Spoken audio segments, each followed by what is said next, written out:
동서고금을 막론하고 모든 종교 고전 선지자들이 말하는 몇몇을 살펴보면 몇 가지 공통점을 발견할 수 있습니다. 그것은 바로 자기 자신을 잘 다스리라는 말입니다. 이러한 원칙의 중요성은 자기계발서의 고전으로 유명한 성공하는 사람들의 7가지 습관에서도 강조하고 있는데요. 이 책에서 저자는 사회적인 인간인 내가 성공적인 삶을 살기 위해 필요한 원칙들을 잘 제시하고 있습니다. 이 책은 어쩌면 많은 고전과 선지자들의 좋은 말씀을 사회적 인간이 적용하고 이해할 수 있도록 체계화하고 잘 정리해 놓았다는 데 큰 의의가 있는데요. 그래서 오늘은 이 책을 바탕으로 성공하는 사람들의 7가지 특징에 대한 정리를 해보려고 합니다. 이 책의 저자는 인간사회에 거스를 수 없는 원칙이 존재하고 성공하는 사람들은 이러한 원칙을 잘 이해하고 준수하고 실행에 옮기는 사람들이라고 하는데요. 그래서 성공이란 사회적 성공을 의미하는 것이 아니고 한 인간으로서 다양한 역할을 가진 한 자아의 전체적인 성공을 의미한다고 합니다.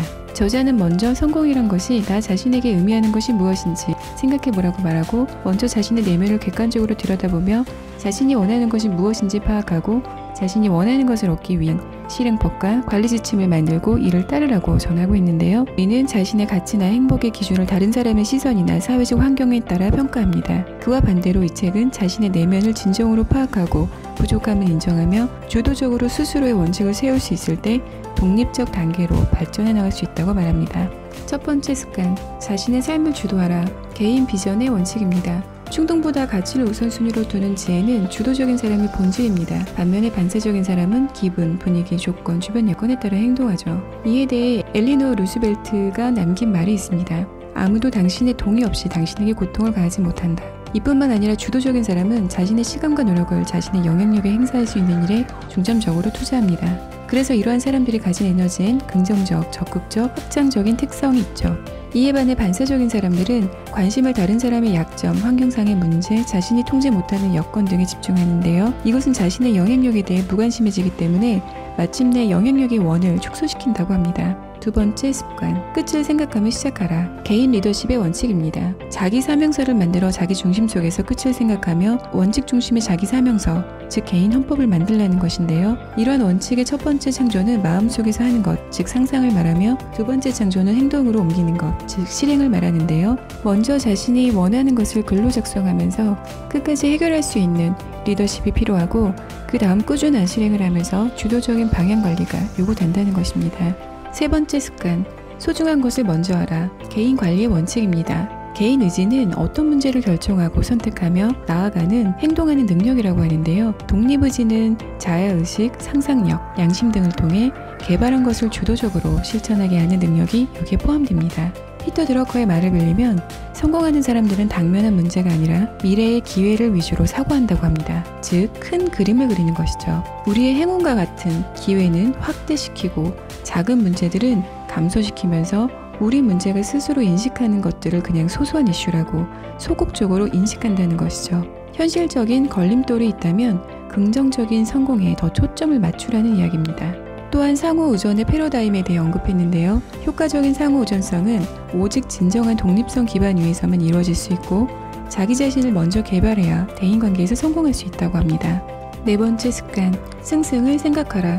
대인관계 리더십의 원칙입니다. 승승은 쉽게 말해 윈윈을 추구하는 것입니다. 이는 곧 자존감과도 연결된다고 할 수 있는데요. 잠시 옛날 이야기를 해볼까요? 중국 한나라의 건국 이야기에서 가장 유명한 두 인물을 꼽자면 항우와 한신을 꼽을 수 있습니다. 결과적으로 항우는 패배하여 죽었고 한신은 한나라의 개국 공신이 되었습니다. 그리고 한신은 이렇게 마지막에 웃을 수 있는 이유가 바로 자존감, 승승 패러다임을 실천한 사람이기 때문입니다. 그는 길거리에 거지로 전전했던 시절에도 큰 칼을 차고 다니며 원대한 미래를 그렸고 이 때문에 불량배가 시비를 걸었음에도 불량배의 모욕을 태연히 견뎌냈습니다. 반면 항우는 오로지 남을 이기기 위해서 살았습니다. 항고조 유방과의 마지막 전투에서 패배했을 때 분명히 살아날 길이 있었음에도 사람들이 도망한 것을 알게 된다면 나를 비웃을 것이고 그것은 내 자존심에 허락하지 않는다며 운명을 달리하기도 했답니다.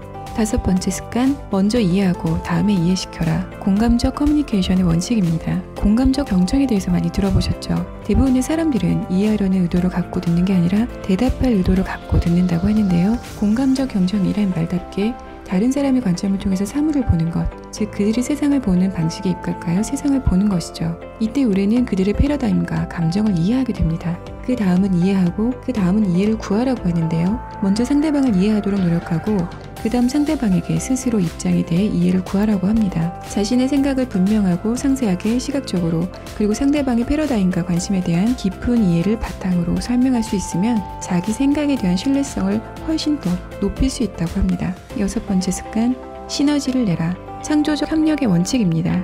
시너지의 정의는 전체는 부분의 합보다 크다는 것인데요. 시너지의 본질은 차이점을 인정하는 것, 서로의 차이점을 존중하고 강점을 활용하며 나아가 약점에 대해서 서로 보완하는 데서 온다고 하는데요. 대화하는 사람 간의 신뢰 수준이 높은 경우에 시너지가 작용하면 원래 제안된 것보다 훨씬 더 나은 해결 방안이 만들어지고 이 내용에 관련한 모든 당사자들은 즐기면서 더욱 창조적인 결론까지 만들어낼 가능성이 높다고 합니다. 즉 창의적이고 유쾌한 사람들과 회의를 할 경우에 더욱더 좋은 아이디어가 나오고 예상 밖의 위대한 결과를 만들어낸 경우가 여기에 해당될 수 있겠네요. 7번째 습관, 끊임없이 쇄신하라. 균형적인 자기 쇄신의 원칙입니다.